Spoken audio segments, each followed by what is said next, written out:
اگر آپ کو میری یہ ویڈیو پسند آئے تو like, comment and share, subscribe کرنا مت بھولیے۔ خراسان کے اگلے ایپیسوڈ کی طرف بڑھتے ہیں۔ تم مجھ سے اس لیے مل لیتی ہو کہ میں محل میں ٹھہرا ہوا ہوں۔ تم نہیں جانتی شاید کہ تمہارا محل سے نکلنا تمہیں موت کے منہ میں دھکیل دے گا، اور اس وقت دروان خزاں یہ بھی نہیں دیکھے گا کہ تم اس کی کتنی چہیتی ہو۔ تو پھر تم مجھے چھوڑ کے چلے جاؤ گے۔ روزی نے اس کی طرف دیکھا۔ نہیں، تم میرے ساتھ جاؤ گی۔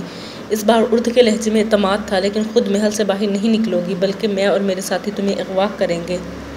یہ تو بہت مشکل اور خطرناک کام ہے، روزی نے کام کر کہا۔ نہیں، اس کام میں خطرہ کم ہے، ارد کہنے لگا۔ تمہیں بس اتنا کرنا ہے، جس رات میں کہوں اس رات دروان خزاں کی خوابگاہ میں جانے کی بجائے بیماری کا بہانہ لگا کر اپنے کمرے میں رکی رہنا۔ پھر میں اور میرے ساتھی تمہیں وہاں سے اغوا کر لیں گے اور ہم مرو روانہ ہو جائیں گے۔ لیکن تم یہ کام کرو گے کس دن؟ روزی نے خوش ہو کر سوال کیا۔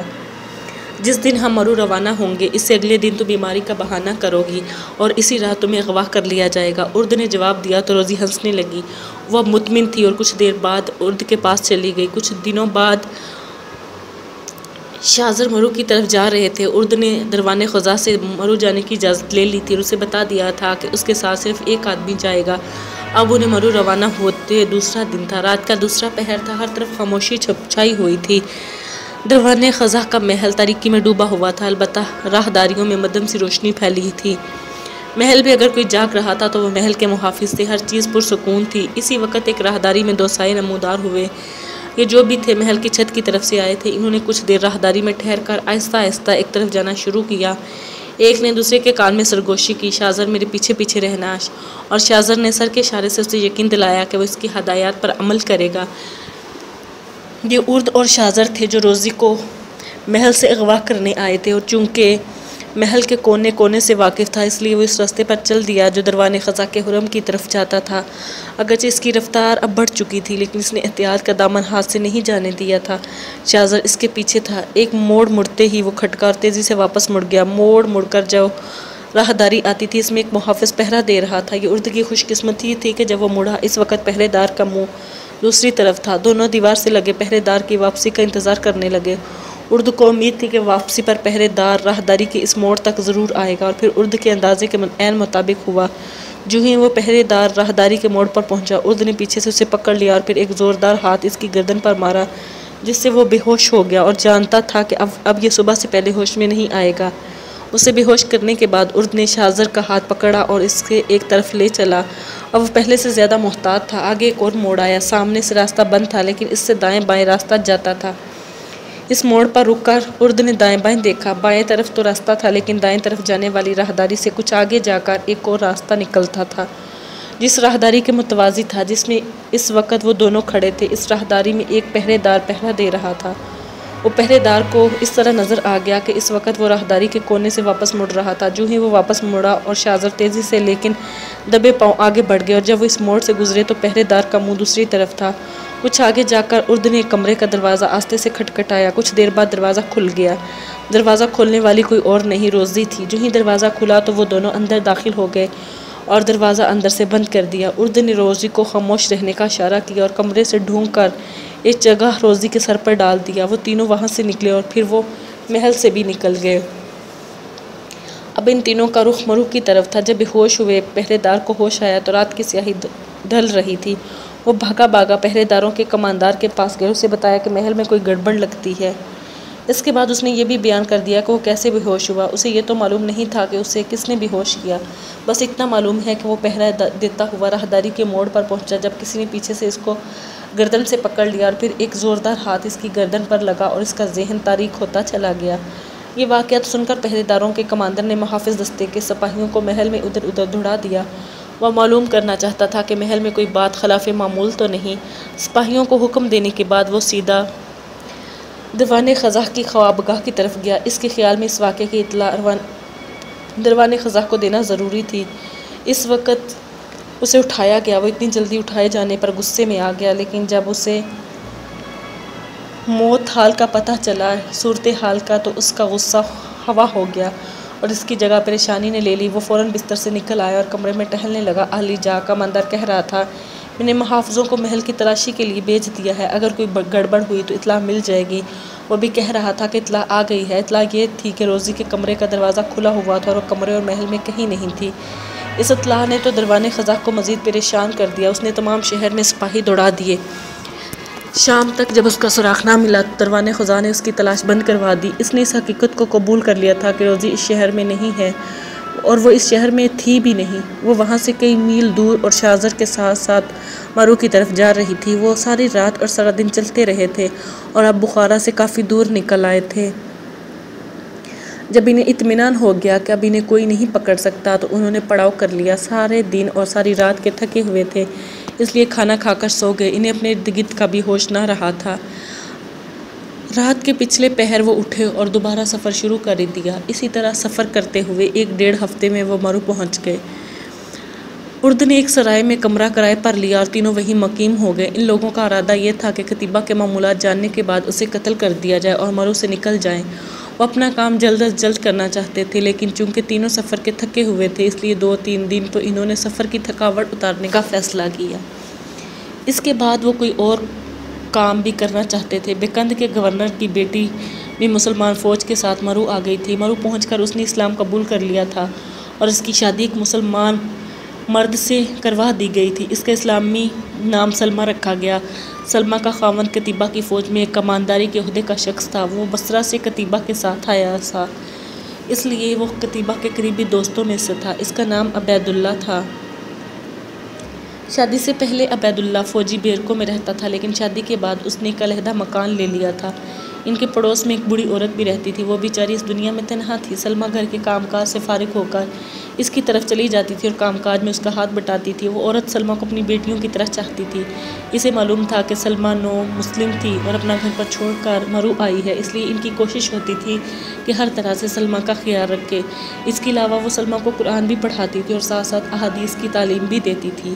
عبید اللہ بھی اس عورت کا بیٹوں کی طرح خیال رکھتا تھا۔ شادی سے پہلے تو وہ فوجی بیرک میں رہتا تھا، لیکن شادی کے بعد اس نے الگ مکان لے لیا تھا اور جب سے یہاں آیا تھا اس کا معمول تھا کہ ہفتے میں 1 دن اسے ملنے ضرور جاتا تھا۔ جب سلمہ اس گھر کے کام ختم کر چکی ہو تو کچھ دیر اس کے پاس بیٹھ کر باتیں کرنے لگی۔ وہ بوڑھی عورت کہہ رہی تھی، سلمہ بیٹی، آج تیرا شوہر نظر نہیں آیا صبح سے۔ اماں، وہ آج کسی کام سے صبح جلد ہی گھر سے چلے گئے تھے۔ سلمہ نے اسے بتایا، کہہ گئے تھے کہ رات تک آ جاؤں گا۔ خیر، پھر تو آج سارا دن میرے ساتھ ہی گزار۔ اماں بولی، کیوں نہیں، ویسے بھی گھر میں ہوگا کون، یہاں دل تو بہلا رہے گا۔ سلمہ نے اس کی ہاں میں ہاں ملائی۔ باتیں کرتے ہوئے اس عورت کا کوئی کام یاد آیا۔ اس نے سلمہ سے کہا، بیٹی، اب مجھ میں تو اتنی ہمت نہیں کہ بازار جا سکوں، تو ذرا بازار سے کچھ سودا تو لا دے۔ کیا لانا ہے؟ سلمہ نے سوال کیا تو اس عورت نے جو کچھ بازار سے لانا تھا اس کی تفصیل سلمہ کو بتا دی اور سلمہ اسے پیسے لے کر بازار چلی گئی۔ اس نے تمام اشیاء جو اس عورت نے سلمہ کو کہی تھی خریدی اور واپس چل پڑی۔ ابھی وہ مڑی ہی تھی کہ ایک شخص کو سامنے خریداری کرتا دیکھ کر چونک اٹھی۔ اس شخص وہ کیسے بھول سکتی تھی؟ یہ تو بیکند کے محکمہ جاسوسی کا ایک اعلیٰ افسر تھا۔ سلمہ نے ذہن پر زور دے کر اس کا نام سوچا۔ پہلے تو اس کا نام سلمہ کے ذہن میں نہ آیا، لیکن پھر جیسے اچانک ہی سب کچھ اس کے یادداشت میں آ گیا۔ اس کا نام ارد تھا۔ ارد کو دیکھ کر سلمہ کا ماتھا ٹھنکا۔ اس کے خیال میں ارد اگر مرو آیا ہوا تھا تو اس کا ضرور کوئی خاص مقصد تھا۔ یہ سوچ کر وہ ارد کی نظروں میں آئے بغیر واپس لوٹ آئی۔ رات کو جب عبید اللہ گھر آیا تو اس نے ساری بات اسے بتا دی۔ یہ سنتے ہی وہ زرار بن حسین کے پاس آیا اور ساری صورتحال سے آگاہ کیا۔ زرار بن حسین نے سب سے پہلے شہر کی سرائے کی تلاشی لینے کا کام کیا۔ اس نے ایسا طریقہ اختیار کیا کہ کسی کو شک نہیں ہو سکتا تھا۔ اس نے سب سے پہلے سلمہ سے ارد کا حلیہ معلوم کیا اور سرائے کی طرف چل پڑا۔ سرائے کا مالک اس کا دوست تھا۔ اس نے اسے ایک طرف لے جا کر اسے ارد کا حلیہ بتا کر پوچھا کہ کیا اس حلیے کا آدمی سرائے میں تو نہیں ٹھہرا؟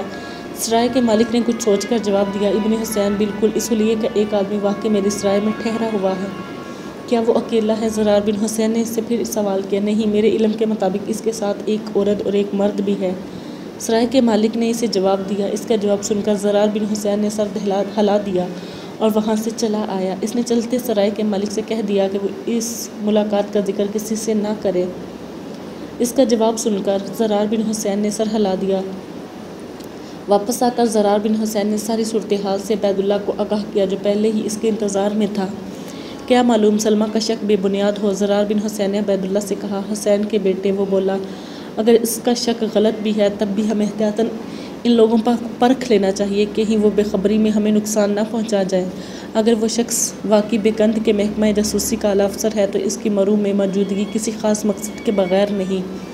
میرے بھائی، بات تو تیرے دل کو لگتی ہے۔ زرار بن حسین نے گویا اس کی بات کا اثر قبول کر لیا تھا، لیکن مسئلہ یہ ہے کہ کس طرح معلوم کیا جائے ان لوگوں کا کیا مقصد ہے؟ یہ کوئی ایسی مشکل بات بھی نہیں ہے، عبیداللہ نے جواب دیا۔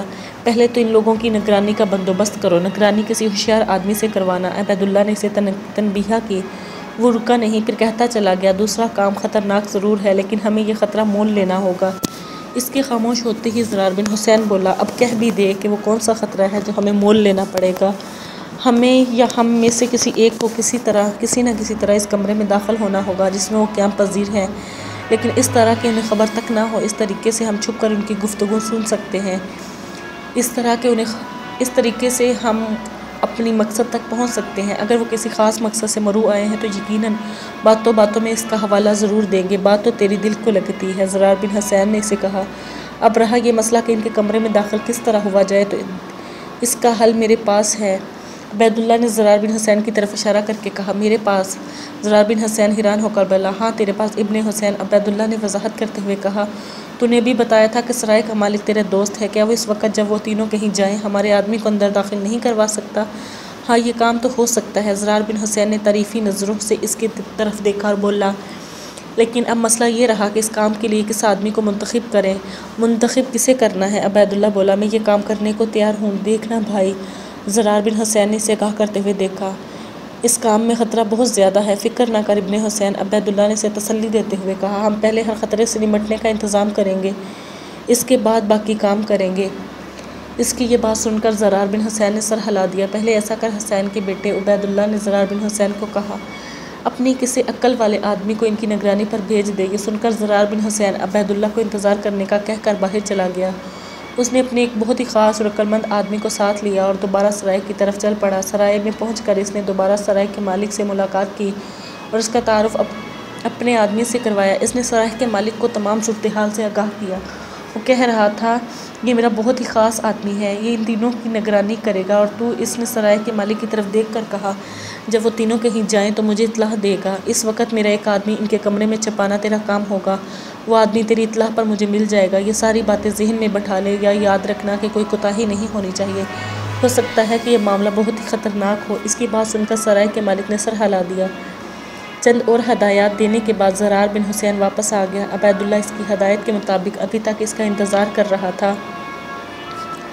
اس نے عبیداللہ کے ساتھ مل کر ایک منصوبہ ترتیب دیا جس کے مطابق انہوں نے ان تینوں کو پکڑنا تھا۔ اگرچہ ان کے پاس کوئی ثبوت نہیں تھا، لیکن وہ ثبوت حاصل کرنا چاہتے تھے، جس کے لیے زرار بن حسین اور عبیداللہ نے یہ منصوبہ ترتیب دیا تھا، اور اگر ان کا یہ منصوبہ کامیاب ہو جاتا تو وہ ان تینوں کے خلاف ثبوت بھی حاصل کر سکتے تھے۔ لیکن عبیداللہ کو تو یقین تھا کہ وہ تینوں ٹھیک لوگ نہیں ہیں۔ اس کی چھٹی حس بار بار اسے احساس دلا رہی تھی کہ کہیں نہ کوئی گڑبڑ ضرور ہے۔ اس کے برعکس زرار بن حسین کو صرف ان تینوں پر شک تھا، تاہم دونوں اپنی اس تمام کارروائی اور سلمیٰ کی اطلاع سے قتیبہ بن مسلم کو بے خبر رکھنے پر اتفاق کیا۔ ان لوگوں کو زیادہ دن انتظار نہ کرنا پڑا۔ جب سرائے کے مالک کی طرف سے اطلاع آ گئی کہ وہ تینوں اکٹھے کہیں گئے ہیں، اس نے یہ اطلاع بھی بھجوائی کہ ان کے انداز سے معلوم ہوتا تھا کہ وہ جلد واپس آنے کے لیے نہیں گئے۔ اس اطلاع کا ملنا تھا کہ زرار بن حسین نے عبداللہ کو بلا بھیجا۔ عبداللہ آیا تو اس نے تمام صورتحال سے اسے آگاہ کیا اور اسے سرائے کے مالک کے پاس لے آیا، جس نے عبیداللہ کو ان کے کمرے میں بڑی اچھی جگہ چھپا دیا تھا۔ یہ جگہ کمرے میں بنی الماری کا سب سے اوپر والا خانہ تھا، جس کے آگے کواڑ لگے ہوئے تھے۔ یہ کافی کھلا تھا اور اس میں ایک آدمی آرام سے بیٹھ سکتا تھا اور اندر ہونے والی گفتگو آرام سے سن سکتا تھا۔ عبیداللہ کو کمرے میں چھپانے کے بعد زرار بن حسین واپس آیا اور 3 سپاہی اپنے ساتھ لیے اور واپسی سرائے میں آ گیا۔ اس نے خیال رکھا تھا کہ یہ سپاہی سادہ لباس میں ہوں۔ سرائے میں پہنچ کر وہ ان تینوں کے واپس آنے کا انتظار کرنے لگے۔ اگرچہ یہ مشکل کام تھا اور سب سے زیادہ مشکل عبیداللہ کو ہو رہی تھی، جو کافی دیر سے اس خانے میں بیٹھا ہوا تھا، لیکن اگر وہ یہ مشکل نہ برداشت کرے تو ان کا تمام منصوبہ ناکام ہو جاتا۔ آخر دوپہر کے وقت وہ تینوں سرائے میں داخل ہوئے اور سیدھے اپنے کمرے میں چلے گئے۔ وہ تینوں بہت خوش نظر آ رہے تھے۔ کمرے میں داخل ہو کر ارد نے دروازہ اندر سے بند کر دیا۔ روزی شاید بہت تھک گئی تھی، اس لیے اس نے بستر پر دراز ہونے میں عافیت لی۔ اوہ روزی، تم تو ابھی سے سونے لگی؟ ارد نے بستر پر دراز روزی کو اپنی باہوں میں لیتے ہوئے کہا۔ بس تھکاوٹ ہی اتنی ہو گئی ہے، روزی نے اس کے ساتھ لپٹتے ہوئے کہا۔ لیکن سیر کا مزہ بہت آیا۔ ہاں یہ بات تو ہے، شہزاد نے کمرے میں داخل ہونے کے بعد پہلی دفعہ بات کی۔ لیکن مسئلہ یہ ہے کہ ہم یہاں سیر و سیاحت کرنے نہیں آئے، ہمارے ذمہ دروان خزاں نے جو کام لگایا ہے اس کو جلد از جلد پورا کرنا ہمارا فرض ہے۔ اس کی بات سن کر الماری کے اوپر والے خانے میں بیٹھے عبیداللہ کے کان کھڑے ہو گئے اور وہ چکنا ہو گیا۔ اسے محسوس ہونے لگا جیسے سلمیٰ کا شک درست تھا۔ اگر واقعی ایسی بات تھی تو اسے منصوبے کے اگلے حصے کو عملی جامہ پہنانے کے لیے تیار رہنا تھا، اور وہ تیار تھا۔ شہزاد کی بات سن کر ارد بولا، میرے دوست، کل صبح ہم اسی کام کے سلسلے میں مصروف ہو جائیں گے۔ لیکن مجھے نہیں لگتا، شہزاد نے منہ بنا کر کہا، مجھے لگتا ہے تم یہاں آ کر اس لڑکی کے وجود میں گم ہو گئے ہو۔ اوہ تو یہ بات ہے، ارد نے مسکراتے ہوئے کہا، میں بھی پریشان تھا کہ کل سے تم غصے میں کیوں ہو میرے بھائی۔ شہزاد نے کہا، ہم یہاں عیاشی کرنے نہیں آئے، اگر ہم اپنا کام مکمل کر لیں تو پھر ہمارے لیے ہر طرح سے آرام ہوگا۔ ابھی ہمیں قتیبہ کو قتل کرنا ہے۔ یہ بات سن کر عبیداللہ چونک اٹھا۔ اسی لمحے کمرے میں کسی کے کودنے کی آواز آئی اور ساتھ ہی تلوار نکلنے کی آواز سنائی دی۔ یہ عبیداللہ تھا جو الماری کے اوپر والے حصے سے کودا تھا، اور زمین پر پاؤں رکھتے ہی اس نے تلوار نکال لی تھی۔ شہزاد اس جگہ سے قریب ہی تھا جہاں عبیداللہ کو کودا تھا۔ اس نے تلوار نکالتے ہی شہزاد کی گردن پر رکھ دی تھی۔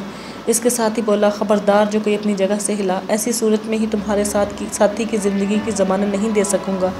عبیداللہ کا اچانک کودنا سب کے لیے غیر یقینی تھا۔ وہ بھی سنبھل ہی نہ پائے تھے کہ شہزاد اس کی تلوار کی زد پر تھا۔ ان میں سے کسی نے کوئی حرکت نہ کی۔ کچھ دیر تو سب اس حیرت سے دیکھتے رہے، پھر جیسے سب کو ہوش آ گیا، ارد نے قدرے غصے سے اپنے مخاطب کرتے ہوئے کہا، یہ کیا حرکت ہے اور تم ہو کون؟ وہ اسے کھا جانے والی نظروں سے دیکھ رہا تھا۔ میرا نام عبیداللہ ہے، اس نے قدرے مسکراتے ہوئے کہا، لیکن اتنا غصہ دکھانے کی تمہیں کیا ضرورت ہے؟ تمہارا سارا راز فاش ہو چکا ہے۔ رہا یہ سوال کہ میں کون ہوں تو سن لو، میں قتیبہ کا ایک ادنیٰ سا جانثار ہوں، اس قتیبہ بن مسلم کا جسے تم قتل کرنے آئے ہو۔ اس کی یہ بات سن کر شہزاد کا رنگ فک ہو گیا اور اپنے ہونٹ کو نہ چبانے لگا۔ جب ارد نے اپنے آپ کو سنبھالتے ہوئے کہا، تمہیں غلط فہمی ہوئی ہے۔ مجھے کوئی غلط فہمی نہیں ہوئی میرے دوست۔ اس کے ساتھ ہی اس نے بڑھ کر کمرے کا دروازہ کھول دیا۔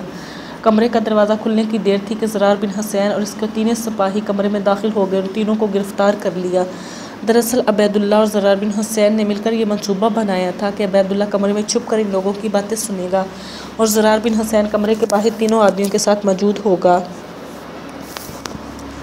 اس طرح دو فائدے اٹھائے جا سکتے ہیں۔ ایک یہ کہ اگر عبیداللہ کسی مشکل میں گر جائے تو جس طرح بھی ہو وہ دروازہ کھول دیں تاکہ اس کی مدد کے لیے اندر داخل ہوا جا سکے، اور اگر عبیداللہ انہیں بے بس کر دے، ان کا قصور ثابت ہو جائے تو پھر بھی وہ دروازہ کھول دے تاکہ انہیں گرفتار کیا جا سکے۔ دوسری صورت میں اگر وہ کسی خطرناک ارادے سے نہیں آئے تو پھر یہ طے کیا گیا کہ عبیداللہ ان کے سونے کا انتظار کرے اور جب وہ سو جائیں تو خاموشی سے باہر نکل آئے۔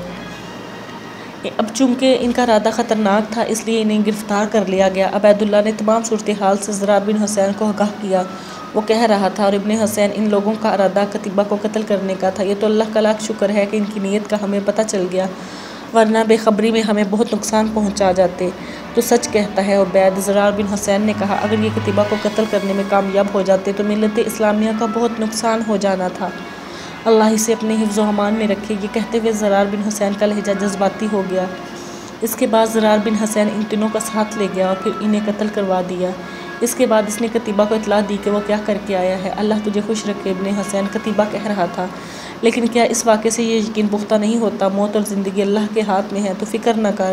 اس نے زرار کے چہرے پر لکھی پریشانی کو پڑھ لیا۔ اگر اللہ کو مجھ سے کوئی بڑا کام لینا ہے تو وہ مجھے مقصد کی تکمیل تک نہیں مرنے دے گا۔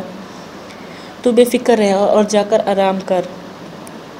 قتیبہ بن مسلم نے صحیح کہا تھا، واقعی موت اور زندگی تو اس باری تعالیٰ کی ذات کے ہاتھ میں ہے، اور دوسری بات یہ ہے کہ وہ کب چاہے گا اس شخص کو جس نے ایک ہاتھ مقصد سر کرنا ہو اور ایک ایسے شخص سے قتل کروایا جس کا ایک ہاتھ عورت کی پیٹھ پر اور دوسرا شراب کی صراحی پر ہو۔ قتیبہ تو اس نے ایک عظیم مقصد کی تکمیل کروانی تھی، اسے تو اس نے شمال کے علاقوں میں اسلام کی شمع روشن کرنے کے لیے چنا تھا۔ ایک دن قتیبہ بن مسلم کسی کام میں مصروف تھا کہ اسے اطلاع ملی کہ بصرہ کے کوئی اسے ملنے آیا ہے۔ اطلاع لانے والا کوئی اور نہیں، اس کا اپنا بھائی عبیداللہ بن مسلم تھا۔ اس کے چہرے پر ایک دلفریب مسکراہٹ دوڑ رہی تھی، لیکن قتیبہ اس کو محسوس نہ کر سکا، شاید اس کا ذہن کہیں اور الجھا ہوا تھا۔ وہ یہ سمجھا کہ بصرہ سے حجاج بن یوسف کا قاصد آیا ہوگا۔ وہ اسی خیال میں باہر چلا آیا۔ باہر پہنچا تو اسے بتایا گیا کہ مہمان کو مہمان خانے میں ٹھہرایا گیا ہے۔ وہ مہمان خانے میں داخل ہوا تو اس کے منہ کا کھلے کا کھلا رہ گیا۔ اسے خوشی کا خوشگوار احساس ہوا کیونکہ آنے والا مہمان کوئی اور نہیں بلکہ اس کا باپ مسلم تھا۔ بعض مورخ اس کا نام مسلم باہلی بھی لکھتے ہیں۔ وہ خوشی کی وجہ سے ایک لفظ بھی نہ کہہ سکا، جبکہ اس کا باپ آگے بڑھ کر اس سے گلے لگ گیا۔ تب اسے خیال آیا کہ اس نے اپنے باپ کا استقبال ہی نہیں کیا۔ اس وقت اس کے خیالات میں جوش پیدا ہو گیا اور اب وہ گرم جوشی کے ساتھ اپنے باپ کو مل رہا تھا اور ابو حفص اس کے باپ نے اس کی کنیز سے بلایا۔ جیسے ہی اس کو اس کی کنیز سے بلایا وہ کہہ رہا تھا، تیرا کیا حال ہے؟ یہاں اللہ کا کرم ہے، آپ اپنی سنائیں۔ ابو حفص قتیبہ بن مسلم نے پوچھا،